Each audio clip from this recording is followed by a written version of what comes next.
KPS education centre में आप सबका स्वागत है। आइए आज हम लोग बिहार बोर्ड क्लास 8 हमारी दुनिया चैप्टर 4 में परिवहन इसका जो है सभी प्रश्नों का उत्तर इसमें सॉल्व किया गया है। इससे पहले आप लोग चैनल पर पहली बार आए हैं तो चैनल को सब्सक्राइब कर लीजिए। वीडियो पसंद आए तो वीडियो को एक लाइक कर दीजिए।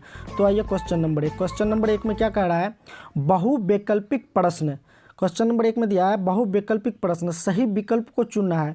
इसमें से 4 ऑप्शन दिया हुआ है, 4 में से जो सही है उस पर टिक लगाना है। तो क्वेश्चन नंबर 1 में कह रहा है भारत में कौन परिवहन साधन सबसे अधिक उपयोग में आता है। इसमें 4 ऑप्शन दिया है, जो सही है उस पर टिक लगाना है। तो कौन है, वायु परिवहन, जल परिवहन, सड़क परिवहन या इनमें से कोई नहीं। तो इसका राइट आंसर है ऑप्शन नंबर ग, सड़क परिवहन। तो इस पर टिक लगाएंगे। अब आइए नेक्स्ट क्वेश्चन। क्वेश्चन नंबर 2 में है स्वर्णिम चतुर्भुज योजना किसके अंतर्गत आता है। वायु परिवहन, सड़क परिवहन, जल परिवहन, उपयुक्त सभी में। तो किसके अंतर्गत आता है, तो सड़क परिवहन, ऑप्शन नंबर ख करेक्ट आंसर। इस पर टिक लगाएंगे। अब आइए क्वेश्चन नंबर 3। क्वेश्चन नंबर 3 में कह रहा है राष्ट्रीय राजमार्ग की देखरेख कौन सा विभाग करता है। लोक निर्माण विभाग या केंद्रीय लोक निर्माण विभाग या राष्ट्रीय राजमार्ग प्राधिकरण या इनमें से कोई नहीं। तो इसका राइट आंसर है ऑप्शन नंबर ख, केंद्रीय लोक निर्माण विभाग इसका देखरेख करता है। तो इस पर ख नंबर पर टिक लगाएंगे। अगला क्वेश्चन है, क्वेश्चन नंबर 4 में है सीमा सड़क संगठन क्या है। सीमा सड़क संगठन क्या है। इसमें भी 4 ऑप्शन दिया हुआ है, जो सही है उस पर टिक लगाएंगे। तो देखिए, सीमावर्ती सड़कों की देखरेख करने वाली संस्था। ख में है सीमा पर लोगों की देखरेख करने वाली संस्था। ग में है सीमा के पार स्थित सड़कों की देखभाल करने वाली संस्था। लास्ट में घ में है इनमें से कोई नहीं। तो इसका राइट आंसर है ऑप्शन नंबर घ, सीमा पर लोगों की देखरेख करने वाली संस्था। तो इस पर टिक लगा देंगे।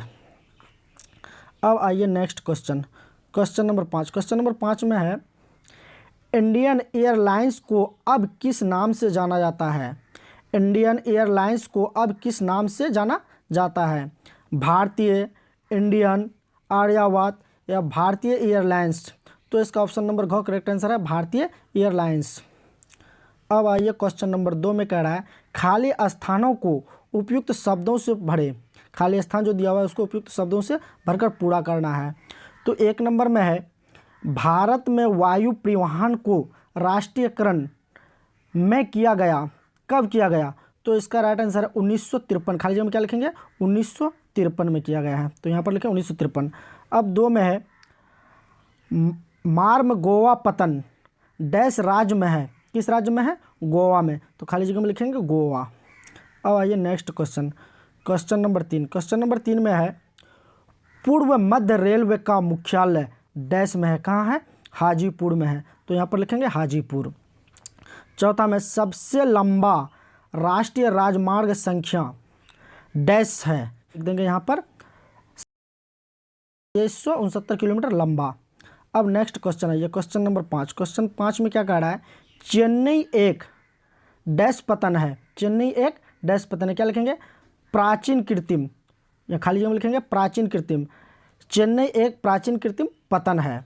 नेक्स्ट क्वेश्चन है सदियां से घुबरी जल परिवहन मार्ग डैश नदी में है। किस नदी में है, ब्रह्मपुत्र नदी में। तो यहाँ पर लिखेंगे ब्रह्मपुत्र। अब आइए क्वेश्चन नंबर 3। क्वेश्चन नंबर 3 में दिया हुआ है निम्नलिखित प्रश्नों के उत्तर दे, अधिकतम 50 शब्दों में देना है। 50 शब्दों के अंदर अंदर में ही उसका उत्तर देना है। तो आइए क्वेश्चन नंबर 1। क्वेश्चन नंबर 1 में क्या कह रहा है स्वर्णिम चतुर्भुज राजमार्ग क्या है। स्वर्णिम चतुर्भुज राजमार्ग क्या है।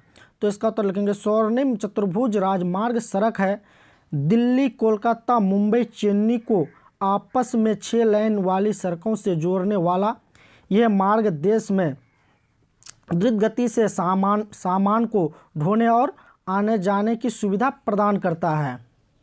Question number 2। क्वेश्चन नंबर 2 में कह रहा है देश में वायु परिवहन की स्थिति का वर्णन करें।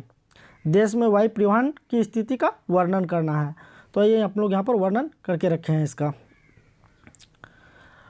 हवाई जहाज आसमान में उड़कर एक स्थान से दूसरे स्थान तक की दूरी तय करती है, इसीलिए उन्हें हवाई साधन कहते हैं। पहले वायु परिवहन विशिष्ट लोगों के ही हाथ में था, लेकिन 1953 में सरकार ने वायु परिवहन का राष्ट्रीयकरण कर दिया। शुरुआत में एयर इंडिया की हवाई यात्रा देश से विदेशों तक जुड़ी थी और इंडियन एयरलाइंस इंडियन घरेलू एवं पड़ोसी देशों से जुड़ी हुई विमान सेवा थी। लेकिन आजकल हवाई सेवाएं निजी कंपनियों द्वारा भी चलाई जा रही है, जो घरेलू और पड़ोसी देशों के लिए भी उपलब्ध है। अब आइए क्वेश्चन नंबर 3। क्वेश्चन नंबर 3 में है, भारत में पहली रेलगाड़ी कब और कहाँ चली थी? नक्शे पर भी दर्शाइए। तो भारत में पहली रेलगाड़ी कब और कहाँ चलाई गई थी? तो भारत में पहली रेलगाड़ी 16 अप्रैल 1853 को पुणे से थाने के बीच में चली थी। और नक्शे भी दर्शाइए। तो आप लोगों का बुक में नक्शा दिया हुआ है, आप लोग वहाँ से देख करके उतार लीजिएगा। अब आइए क्वेश्चन नंबर 4। क्वेश्चन नंबर 4 में कह रहा है, पाइपलाइन परिवहन क्या है? उदाहरण दीजिए। तो इसका उत्तर है, पाइपलाइन परिवहन जमीन के अंदर बिछाई गई पाइपलाइनें हैं जिनकी मदद से पेट्रोलियम पदार्थ, जल, गैस आदि एक स्थान से दूसरे स्थान तक पहुंचाई जाती है। जैसे बिहार के बरौनी, उत्तर प्रदेश के मथुरा, हरियाणा के पानीपत में स्थापित तेल शोधक कारखानाओं में पेट्रोलियम पदार्थ की आपूर्ति ऐसे ही पाइपलाइनों के जरिए होती है। अब आइए last question, question number 5। Question number 5 में है, देश के 3 राष्ट्रीय आंतरिक जल परिवहन का उल्लेख कीजिए।